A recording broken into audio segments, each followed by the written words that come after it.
বন্দে পুরুষোত্তমম। সকলকে আমার আনন্দিত জয়গুরু। আমার পরম দয়াল শ্রী শ্রী ঠাকুর আমাদের জন্য যা কিছু দিয়ে গেছেন, আমরা এই জীবনে চলার পথে আমরা এগুলো পড়তে পড়তে অনেক শিখতে পারি। তাই আলোচনা প্রসঙ্গ থেকে আমি একটি ঘটনা পাঠ করে শোনাচ্ছি। জীবন দিতে না পারো, কিছুটা স্বস্তি দিও মানুষকে। বহিরাগত একজন দরিদ্র রোগীর যাবতীয় দায়িত্ব শ্রী শ্রী ঠাকুর প্যারিদার উপর অর্পণ করেন। প্যারিদাও তার জন্য অসম্ভব কষ্ট স্বীকার করেন। ভিক্ষা করে তার জন্য ঔষধপত্র সংগ্রহ করে দেন। নিজে বারবার তার দেখাশোনা তত্ত্বাবধান করেন। কিন্তু প্যারিদার সব চেষ্টা ব্যর্থ করে রোগীটি মারা যান। দুর্ভাগ্যের বিষয়, এই মৃত্যুর সময় প্যারিদা খেতে যাওয়ায় কেউ তার কাছে উপস্থিত ছিল না। এই সংবাদ পেয়ে শ্রী শ্রী ঠাকুর মর্মান্তিক বেদনায় ছটফট করতে থাকেন।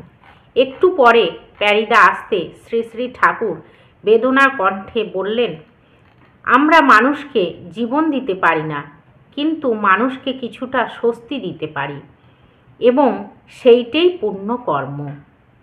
তুমি এই অবস্থায় ওকে ফেলে খেতে চলে আসলে কেন?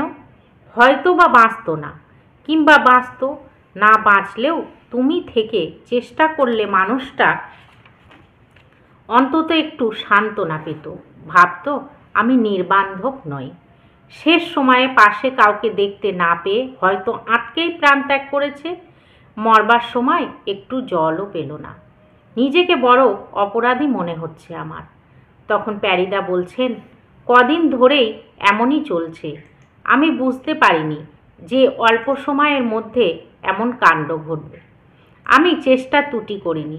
আমার করাটা আমি শো করে রাখতে পারি না, তাতেই আমার দোষ হয়ে দাঁড়ায়। মানে আমার করাটা আমি শো করে রাখতে পারি না, তাতেই আমার দোষ হয়ে দাঁড়ায়। শ্রী শ্রী ঠাকুর তখন বলছেন, এটা শো করার ব্যাপার নয়, সহানুভূতির ব্যাপার। নিজেকে অন্যের অবস্থায় ফেলে বুঝে বুঝে তার জন্য যা যা করণীয় তাই করা। তুমি হয়তো খুব করেছো, কিন্তু লোকটা শেষ মুহূর্তে সেবা পেল না, এই যা দুঃখ। তাহলে আমরা এখান থেকে কি শিখলাম? এই যে পরমদয়াল শ্রী শ্রী ঠাকুর বলছেন যে তার জায়গায় বসে, মানে তাকে, মানে একটা মানুষের যখন যাবতীয় দায়িত্ব একজনের ওপর থাকে, তাকে সেইভাবে তার জায়গায় ফেলে তাকে সেবা করলে সে হয়তো আমরা তাকে বাঁচাতে পারবো না, তার জীবনও দিতে পারবো না, তার সেবা করে তাকে সান্ত্বনা তো দিতে পারবো, তাকে একটু ভালোবাসতে পারবো, তার ভালো কথা বলতে পারবো। তাহলে সেগুলো শুনে সে শান্তি পাবে।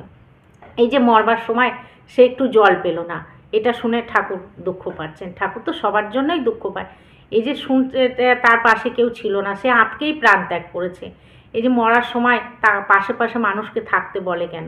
এই তার জন্য এই যে মরার সময় সেই জল পেল না, এই যে এই আত্মাটা তার শান্তি পেল না, সেই নিয়েই তিনি চলে গেলেন। এইসব শুনে পরম দয়াল শ্রী শ্রী ঠাকুর খুব দুঃখ পেলেন। তাই পরম দয়াল শ্রী শ্রী ঠাকুর যেভাবে আমাদের চলতে বলছেন, সেইভাবে যদি আমরা চলি, তার মনের মতো হয়ে আমরা উঠতে পারবো। আপনারা সবাই ভালো থাকবেন, সুস্থ থাকবেন, পরম দয়ালকে নিয়ে আনন্দে থাকবেন। জয় গুরু। বন্দে পুরুষোত্তম।